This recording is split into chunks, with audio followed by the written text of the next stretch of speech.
Happy Friday, LSU fans. We welcome you into another edition of the Bengal Tiger podcast here on the On3 Network. My name is Bryce Koon alongside Matthew Brune. Brune, we are back. That long bye week is over, and we finally get to dive in, hopefully positively, dive into another SEC game. LSU South Carolina on tap, night game in Tigers Stadium, so you already know where our picks lie.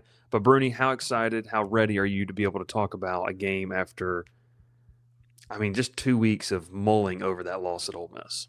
Yeah, I'm ready just for another football game at this point. Like you said, we knew when we were in Oxford and they lost that game, we were like, we have to sit on this for 2 weeks. This is not going to be fun. But I think Shay and I did the pod on the mailbag on Monday, and I think I came away from that a lot more like positive than what I was obviously when they lost the game and like the implications and stuff like that. Because as fans and as college football people, we watch other teams across the country and you're like, okay, it's not unfathomable that LSU can put it together in some regard here, but there's still a ways to go for us to get there. But everybody else also has problems. So you watch the rest of the SEC and you're like, okay, it's not unreasonable to say that LSU is going to win, against some of these other teams. So I'm excited. They need to obviously get a win this week, and that's all that matters right now. I got my 1-0 shirt in the closet. It's getting dry cleaned over there, so let's do it. Dry cleaning T-shirts, the Brune way. The 1-0 shirts. I want to lead off with that. Is this a must-win game? I feel like absolutely. It is. Absolutely. Feel like it is. Like, this is not. Must-win. You cannot lose this game. The 3 road games are all losable to me. The A&M game we've talked about is losable to a degree. Like, those are all ranked teams that are very, very good. Like, that wouldn't tank your resume. This would tank your resume to a degree. Yeah. This would make it almost to where you have to win out from here on out. You're 10-point favorites at home against a team that is not ranked, is not in top 30 in terms of like power ratings or anything like that. This should be a win, and this should be a game where I don't want to say you get your feet back under you, but this should be a game where you're confident at home and take care of business against a South Carolina team that has some talent, but is still, like we've talked about, really even since before the year started, not as deep, not as overall just talented as what we saw last year. Yeah, the depth and we'll get into it. And if you haven't already, check out the Behind Enemy Lines pod earlier this week with Wes Mitchell. He goes into depth, kind of the feeling of the fan base. And, it's 2 teams that offensively haven't played the way they wanted. For Lenore Sellers in South Carolina, look, I guess we can call him new OC, but he's been around the game for so long. Shula, OC over there, has tried to keep him in the pocket a lot more, and he did that. And then against Kentucky, he decides, hey, I'm going to run because they don't really have a run game. They don't really have one. This is the 2 worst rushing offenses in the conference that we've got going at battle. So I can't wait to watch that, Brune. That's going to be a lot of fun. Sellers, though, improvising, just running at their damn offensive line, just hitting, going nowhere. All right, sorry, go ahead. Sellers makes me nervous, and I've been talking about this with you and some other people as well. I agree. Like, South Carolina is not as deep as they've been.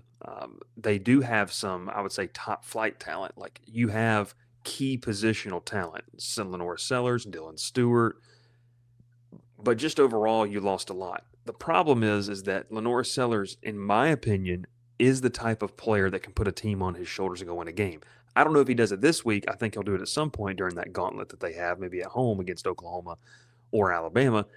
How worried are you? Because the players talked about you have to be disciplined in this one, because even when you think you have him, he can evade pressure, freelance, and then that's when it gets really tough, even for a secondary that has been borderline elite for LSU this year.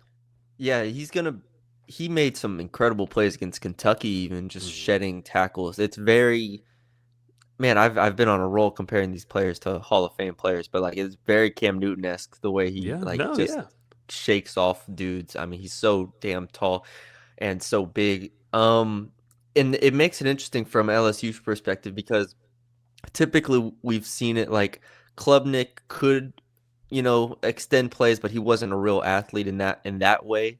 Lagway had his head just all the way in the sand, did not know where he was. And then Chambliss was in mostly in control for that game, I'd say, in terms of what he was seeing. He was confident. Um, but this is different to me because the LSU secondary has been so good, and it's been able to, when LSU dials up pressures, whenever LSU gets to the quarterback, it's like, okay, the play's dead because there's nowhere to throw the ball. If Yeah. Lenore Sellers can extend plays, if he can make the first guy miss, whether it is a linebacker, whether it's an edge, if he can just extend the play for an extra 3-4 seconds, that's an eternity. And that we have not seen LSU face as a secondary. We haven't seen them have to cover for 7 or 6 seconds. We've seen them cover for 2, maybe 3 at most. Like, that is a whole different world you're playing in. And so that is one of the ways, like if we're looking at South Carolina putting pressure on LSU tomorrow, it has to be from Lenore Sellers having one of the best games of his career. I would also say something we haven't seen a ton of, and you and I talked about this, I believe, last week. I'd like to see some little bit of pressure from the interior. Like we talk about these edges. I think this is a game where Bernard Gooden, kind of needs to be a factor to be able to give Sellers a different look.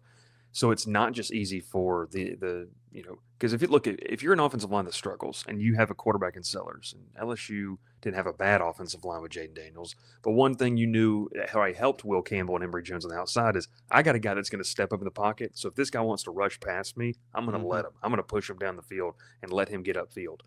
I feel like that's kind of what South Carolina is going to try to do here with Patrick Payton, Jamari Butler, Dylan Carpenter, Jack Pyburn, knowing, hey, we're going to let you take yourself out of the play if you're willing to do that. That's why I think interior wise, it's not just interior pressure. You gotta have your head on a swivel if you're Don McKinley, Bernard Gooden, Ahmad Bro. I mean, I guess how big do you think the interior defensive line, and even to a certain extent, Whit Weeks and these guys are going to maybe spy a little bit? Like, how important is that in this game? Yeah, I mean, we talked about it. Bernard Gooden's the only real like pass rushing defensive tackle they have. Yeah, I think he is just so important. I think he had a pretty good game against Ole Miss as well, getting a couple pressures, and that's what they need from him. That will change the game if he can get there on the inside. Now, again, bringing him down is the second step to that. But South Carolina, I think we both go into this game saying like, all right, I don't expect South Carolina to be able to run the ball consistently. no, yeah, Just mm, I don't see it. They haven't been able to do it. I don't think LSU is the game that you get right in that respect. I think LSU is solid against the run, and they game plan it really well. The the question is the pass rush and the pass, the ability to limit Sellers. I think they've become more of a boomer bust type offense in a lot of ways. You have mm-hmm, Nick Harbor, obviously has his speed out there that everybody knows. Not that he is a elite wide receiver one, but he does have the speed and kind of the top end ability to where Sellers can hit him a couple times and go from there. And that's where the interior pressure helps, where he can't step up in the pocket. He can't, yeah, make those type of plays where he finds the seam and runs. When LSU does go man to man on the perimeter, that's a lot of times where we see quarterbacks scramble. That's a lot of yeah. times where they see, all right, linebacker takes the tight end, other linebacker takes the running back. Boom, I'm just going to run there, take my 10 yards. That is something else LSU likes to do in some instances in terms of playing man. And I think typically this year they've done a good job. Chambliss is the exception. I think they've done a good job. They definitely did it with Lagway and Klubnik in terms of their pass rushing lanes, not Mm-hmm. getting too overextended in terms of not breaking containment and whatnot. Chambliss didn't even run for what he ran for 70, I think it was. I mean, that wasn't even Yeah. like a crazy game, but that was the first like crack in the armor. Now Lenore Sellers, like I said, for their offense to sustain, he's gonna have to rush for 70 plus yards. Yeah, I mean, I like what you said, boomer bust. It just really feels like it's the big play, or they're just scuffling because it's really hard for them to get anything in I guess, the short to intermediate game. His yards per attempt and yards per completion are both up this year. Yards per Yeah. completion is 15.3. Last year was 12.9. Sellers. So they are trying to push the ball down the field. That is a change with Shula wanting to keep them in the pocket, with them wanting to. And I wrote about that yesterday. Like that is something you have to kind of keep in mind. Like he is trying to push the ball down the field and be more of a true passer. For whatever reason, they didn't really want him to try to run around in the first couple of games. He runs around in Kentucky and they win that game. And obviously, you got to remember, too, the Vanderbilt game is a kind of an outlier because he really didn't play like a Yeah, he majority didn't. of that game Yeah. after he got hurt. So South Carolina's offense, I think we kind of we put a bow on South Carolina's offense in terms of this is Lenore Sellers. You stop Lenore Sellers, you stop this South Carolina offense dead in their tracks. They really can't do a ton after that. There is no Rocket Sanders. I know they've got the young man who had the eligibility concerns, and I think it's Faison. Faison. Uh, you know, he hasn't really been, I think, what they wanted him to be coming out of what was it, Utah State last year, where he ran for over 1,000 yards. All that being said is, the game plan. It's about execution. It's about gap sound. It's assignment sound football. You got to go out there and play under control. One thing to note, I don't know if he said too much this week. A.J. Halsey talked about, he said, when a quarterback starts to extend plays, and they practiced this week, he said the call is plaster. Essentially. So, because you better stick to your guy as he freelances around, because he said the natural instinct is, especially for a guy like Sellers, we got to go get him down because we don't need the 10 to 12, 15-yard pickup. He said, but the one time that you don't do that, and he said he's seen this in his career, the one time you have a guy that feels like he needs to go try to make a play is when you get the 30, 35, maybe even the 60-yard touchdown pass because it's completely broken down. You're playing essentially, playground backyard football. There. And I think that's where, if South Carolina is able to play backyard football offensively, I don't expect them to. I don't know if you expect them to. That would be a cause for concern with this LSU defense because I think it takes away what they have best, and that's Mansour Delane eliminating one side of the field. It's DJ Pickett and PJ Woodland being very good on the other side. And that would be the way. Like if plays break down and he's able to freelance, like you mentioned, that extra 2-3 seconds, that's an eternity when it comes to playing defense and covering. Yeah. Last thing I'll say is, to that point, LSU's defense at this point has felt like it's been in control. Like, again, Lane Kiffin's the only one that's been able to take them out of their comfort zone. And even then, LSU defense was still good enough in that game. Blake Baker's been in control. It's been calculated. I think LSU's defense just has been on the front foot consistently. Mm-hmm. If Lenore Sellers is able to A, extend plays, B, use his legs in the running game the way that we think they're going to try to, that's something LSU can't really account for. You want it to be, all right, we're blitzing here, Delane's over here, we know he's going to look here, X, Y, Z, we know we're going to take away from there. When it's not calculated, when it's not in your wheelhouse, how do you respond? And I think that's going to be interesting to see this week, because honestly, that's the only way I think South Carolina really scores the ball. Just because the LSU defense has been so good, I still am very, very high on them in terms of what they are across the country. If you want to watch this LSU defense in person, make sure you check out our friends over at Game Time. You can use code Tigers for $20 off your first order today. Ticket prices it's going to be a nice evening tomorrow night, by the way. Weather-wise is looking good, so make sure maybe you can bring the family out. Recruiting weekend, a lot of solid 2027 guys going to be out there. It's going to be a fun weekend inside Tiger Stadium. If you want to get that ticket, or maybe you're looking ahead, Brune, to that Pelican-Spurs game opening weekend in a couple of, a month now, less than a month. 2 weeks away. 2 weeks. Gosh, October 24th is 2 weeks away. That's crazy to think about. If you're looking into that, Tigers to get $20 off your order. Thanks and shout out to our friends over at Game Time for being a sponsor all season long. Okay, let's talk LSU offense. This is what everyone wants to hear. You had your trip to New Orleans last night.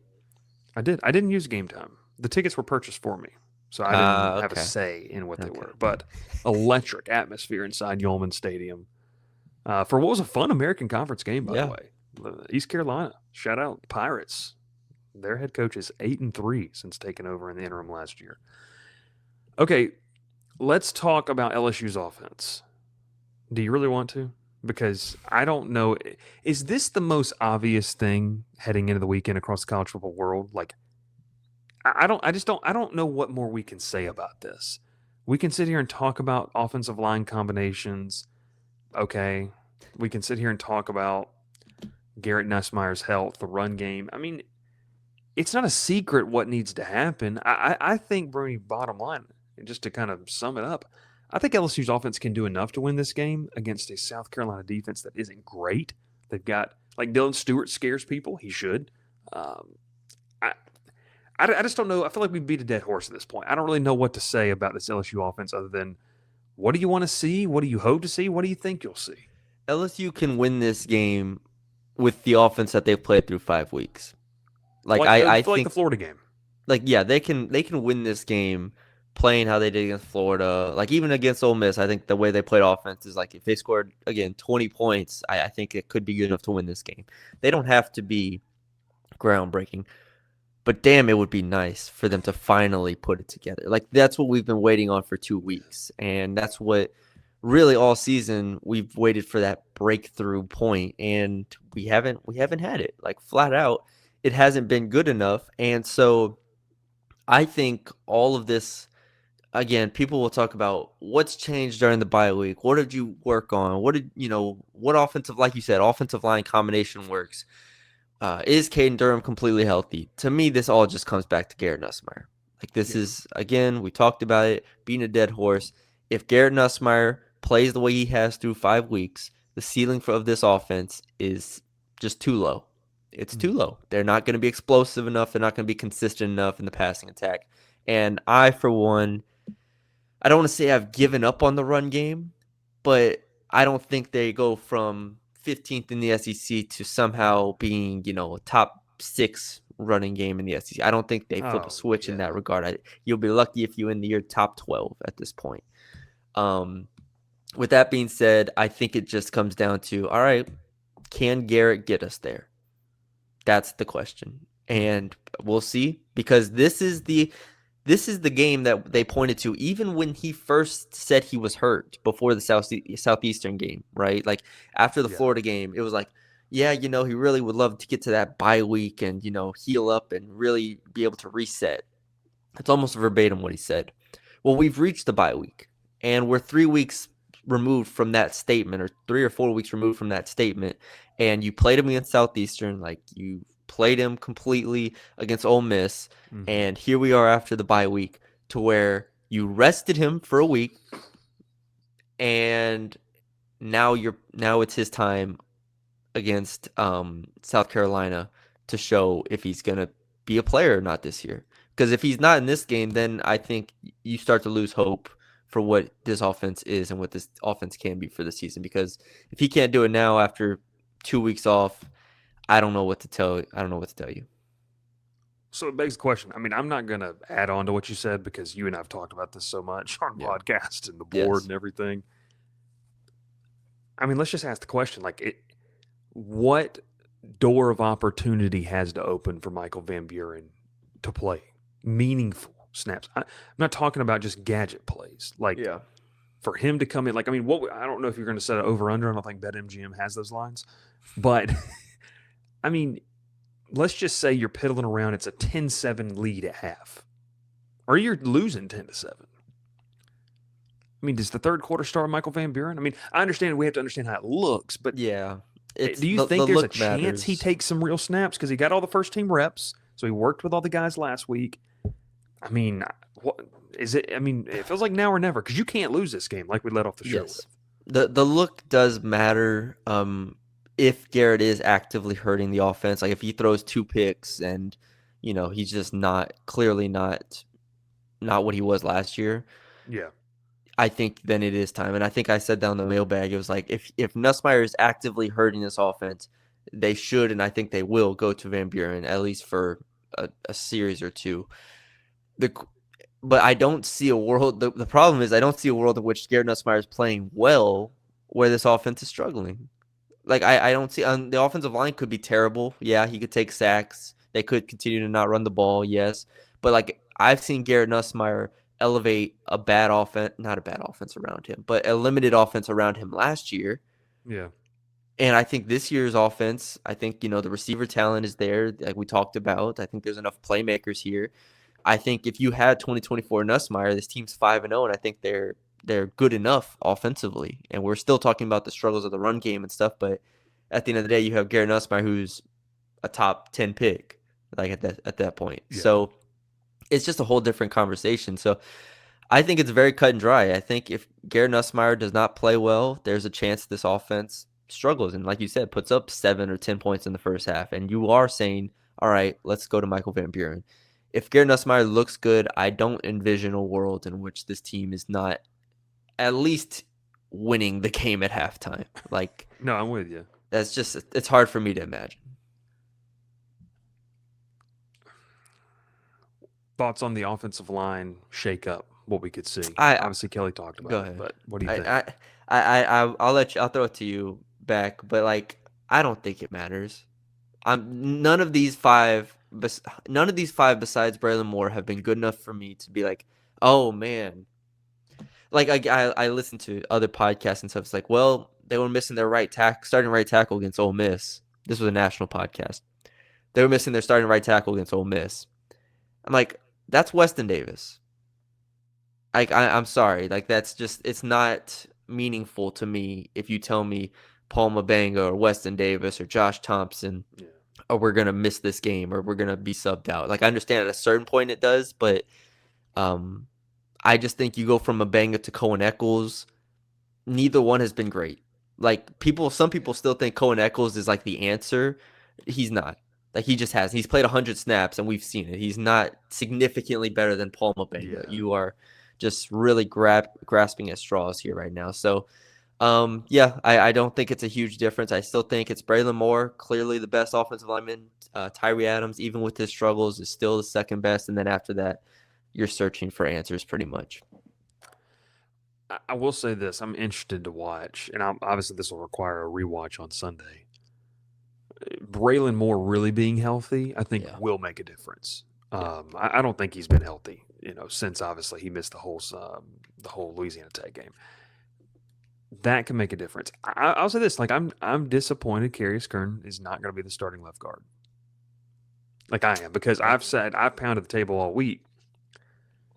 The easiest thing for a true freshman to do is to put his hand on the ground and run somebody over. I mean, like that's not, and he can do that. And we even said this in the Ole Miss game. Like, even when he got beat, he's athletic enough and strong enough to where he doesn't get embarrassed. You've got guys getting embarrassed on this offensive line consistently. So I will say this: I think Kern's going to play. I think you've got to be ready to play 7-8 guys, and we'll see. I mean, I'm with you. I don't think the difference between Paul Mabanga and Cohen Eccles, there isn't a drastic gap there that it makes me think, oh, well, it's fine now. But, I mean, look, I don't even want to talk about the run game because I don't think it's a factor for LSU right now or in the future. Mm-hmm. I just don't know what you do. I don't know what you do, and I don't even know. I don't think this is something that's, like I said multiple times, I don't think it's fixed in season. That's my biggest take. I don't think this is something that is fixed in season for this team. So, yeah, but I agree with you. Mabanga and Eccles, there isn't a wide gap there. Braylon Moore's been head and shoulders the best guy. I think Josh Thompson needs to have a good game at some point. Like, I mean, I don't think we're giving him a pass, but also I don't think he's played well. Mm-hmm. No, I agree. I think people, because Mabanga, Davis, and like Chester and them have all been in the system for a couple years, it was a lot of people expecting them to improve, and it just hasn't really happened yet. I mean, you say you're disappointed Kern's not starting at left guard. I agree, but I also just wish he'd be starting at right tackle. Oh, I'm disappointed he's not in the starting five in general. Yeah, I mean, people are like, well, the only way Weston Davis is going to get better is if he gets snaps. Okay, well, what about Carius Kern? He's a year younger. Like, he can get better if he gets snaps too. And we have a sample now where Carius Kern has been better than Weston Davis. I mean, when he's played. So, again, would it completely change the outlook of this game? No. Would Dylan Stewart still be an absolute problem for whoever he lines up against? Yes, you probably have to have a tight end and a damn running back in to try to help block him. They're going to be chipping a lot on Saturday night. All game. So I'm not optimistic about what this run game can do. I'm not optimistic about blocking Dylan Stewart. But again, if Nussmeier is healthy, if he is good enough, then it masks enough problems. Because we've seen, Missouri put up 29 on them. Vanderbilt did what Vanderbilt does. But Brune, Missouri has the best running back in the country. Yes, they can run the ball, and Vanderbilt can run the ball, and so that is the question: is like, can you just beat them from the pocket? And that's what we're gonna have to see, because that's all this offense is right now: is screens and beating people from the pocket. That's all they have. And if Nussmeier's not healthy, then I don't know if they can do that. I will reiterate, the last thing on this offense for me is Trey Green is going to be the absolute key to me in this game and for some games moving forward, because they need that 6-7 target to help bail out Nuss. Like, they just need it. Oh, Even if Nuss is healthy, they need it. But if he's not 100% or if he's not what we think he is, then yes, you need Trey Green in the red zone. You need him on third downs. You need him over the middle of the field. Like, that's going to be absolutely huge to me, because I still think the difference between Trey and Bauer Sharp is significant. I think Trey Green has like all conference potential, and I think they need to start like featuring him. And they did against Clemson, right? Against Clemson, they featured yeah. him a Gets ton. banged So up. Yeah. yeah, then he gets hurt, and we haven't seen him basically for 4 weeks in terms of what he can be. This needs to be a Trey Green game to me. I think he needs to have at least, I'll go by targets because he could have some PIs, but I think he needs to have at least like 5-6 targets. I threw in my players to watch. I threw him and Bauer Sharp in there. Like, Yeah. utilize those two guys, please. Yeah, I'm with you. I mean, there's not much more to talk about this offense. I don't. They're. I think they can move the ball. It just. For me, the last thing I'll say is, this is an opportunity for this offensive coaching staff to put some faith back in the fan base of how they scheme things up against a team that wants to get after you and feels like they have to get after you. Uh, third and medium, third and long. Dylan Stewart is coming screaming off the edge. Like that's going to happen. You know it's going to happen. Making those checks, understanding the communication. Like, Brune, I think this is one of the few games this year, and then we'll move on to our predictions, where you don't have to like go super deep into the keys or the analytics to figure out what this game could look like. I mean, it's pretty cut and dry, like what both of these teams have to do, because they're so one-dimensional in their own rights. Like, that's all they can do, and that's what they're going to have to do. It's on the Um, quarterback. yeah. So we'll see what happens with it. I have one LSU, more South thing. Carolina. I have one more thing before we Go go to ahead. predictions. South Carolina has 6 non-offensive touchdowns this year. Now, to be fair, 3 of them were against South Carolina State, but still, we're talking about a team with 3 punt returns. Vakari Swain is very, very real back there. Yeah. That's going to be a matchup to watch in terms of field position, let alone touchdowns. Vakari Swain in the punt return unit for South Carolina. And then 1 pick six, 2 fumble returns for touchdowns. Opportunistic team, still top 20 in the country in interceptions on the year with 6.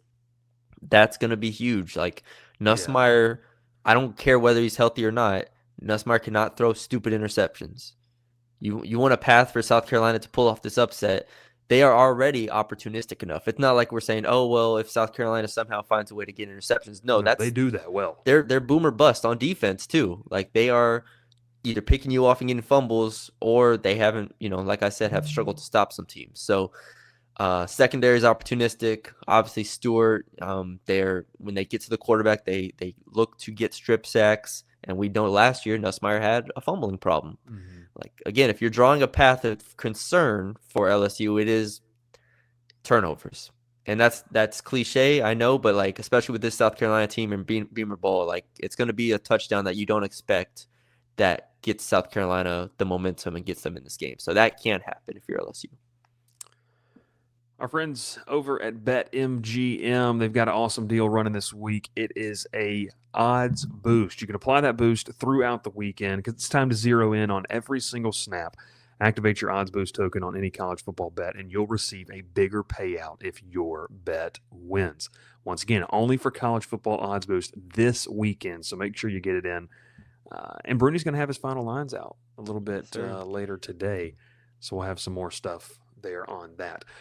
Before we get to our predictions, if you don't know, myself and Mr. Matthew Brune are going to be out and tailgate lot 404 talking about this game, leading up with our friends over at Cajun Cousins. We're going to have some food. We're going to have a good time. Come hang out with us. Once again, that is lot 404, which, if you don't know, is the lot that's like right kind of next to where people walk up from the baseball stadium, like from Malik Box. That's really kind of weird. So it's a great location. We're going to be hanging out. They're going to be there all day. We're going to be hanging out from 1 to 3. We'll have a live show from 1:30 to 2:30 there in person. So make sure you come hang out, come say hello. Bernie, you gonna have some hats? Any Bengal Tiger hats? I'm gonna get some. I'm gonna round some up. Okay, you're gonna round some up. It'll be a good time. We But have to yeah, have come like out. you have to have a game or something to give them away if we don't have enough. We'll, Have we'll to. do some little trivia.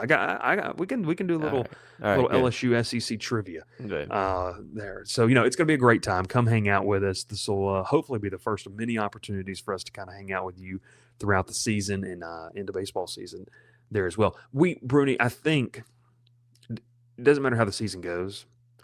I think you need to do some in-person meetups for the basketball team. Now is that therapy? It could be, but is it just group therapy sessions? Me and like two other people. It's gonna be actually an intervention style where we are sitting in a circle with you saying, "Why do you continue to cover this? Like, why you don't Yes. have to do this?" Yeah, it's me. No. It's fun stuff though. Like I said, 1 o'clock to 3 o'clock, we're gonna have some great food. Friends over at Cajun Cousins, they've got some jambalaya. They've got all their merch. Come out and support them as well as they're hosting us, and we're appreciative of that. Okay, prediction time. You want me to go first since I know what I'm doing? Yeah, you go ahead. Okay, so I texted mine this morning over to Brune, and look, I think this is going to be a defensive slugfest. I think it's going to be ugly. I think it's going to be just a nasty game, and I think LSU is going to utilize the home field advantage to win this. I do not think that this offense will be explosive. I don't think this is the game where they finally break through. I know that maybe gives people a little bit of frustration knowing what comes down the road, especially next week in Nashville. I just don't see that happening, and I think LSU is going to win a tough game at home. It's going to be one of those grinded out type of games. I've got the final score 24-16, maybe a late defensive stand, a first down or two that LSU gets to put the game on ice. That would cash the under for our friends over at BetMGM. So that's where I go, Bernie. Not too in depth. We talked a lot about this game. I'm going 24-16. LSU wins this one. Yeah, I think the total is now 44.5. I mean, as much as I still lean under, like that does feel like a low number. I'm gonna go with LSU. I think they find enough answers offensively to get this done. I do think South Carolina is just not quite good enough to make them pay for it. And I think the defense could flip the field for LSU a couple times here. So give me LSU 27-13. I think they take care of it. And I just don't think South Carolina moves the ball consistently enough. I mean, Lenore Sellers the problems South Carolina has are not Lenore Sellers, but I don't think he's good enough to just make up for them. So I do think this is a good bounce back spot for LSU, especially even the defense to a degree in terms of suffocating, only giving up 1 touchdown. And then offensively, if you can get 3 touchdowns in this game, I think that's a good offensive performance, and you're feeling better, at least moving forward. No matter how it looks, like you score 27, you feel good enough, as I'll say, moving forward. And it'll be a pleasant post-game pod. Yes, please. I'll leave it here. LSU special teams could be the key in this one. You mentioned it. Flip the field. Play the field. Against Beamer ball? That's what it feels like to me. Brian Kelly's going to play the field position game, and they're going to just kind of, make South Carolina go 80-plus yards every single time. And if that's what they have to do, I don't think South Carolina can do that enough to beat you. Yeah. So Kelly could play field position a couple times where I know he talked about in his press conference. He's like, "Oh, well, we've actually been going for it on 4th down a couple more times." Like he says a lot of things. I could see them just being like, "Nope, South Carolina can't move the ball." It could be a lot like Florida in a sense. Yeah. Like they could just be like, "No, we don't think you can do it. Let's see you do it."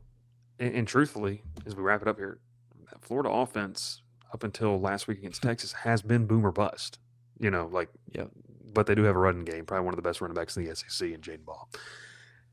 Bengal Tiger preview pod. Brune, basketball season full. You got a nice little visitor list for both men and women's heading this weekend. Yep. Big weekend. Football list is going to be continued to be fleshed out, and it's a solid list of 2027 guys that are going to make it on campus this weekend for a night game inside Tiger Stadium. There's nothing like it.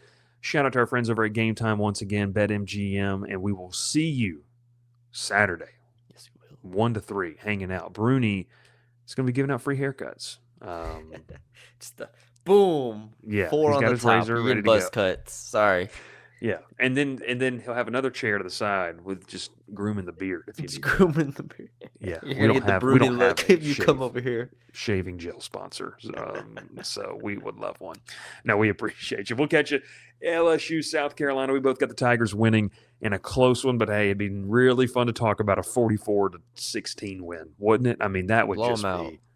It would be the emotions would be high after that one. So we will catch you. Make sure you like, make sure you subscribe, continue to follow us on all those platforms, and we'll catch you back on the message boards. Make sure, remember, you can get that annual subscription to The Athletic along with a $1 subscription for that first week on the Bengal Tiger. Come take advantage. 2 great publications, all the sports news you need between those 2 right there. Matthew Brune, my name is Bryce Koon. We'll catch you next time here on the Bengal Tiger podcast.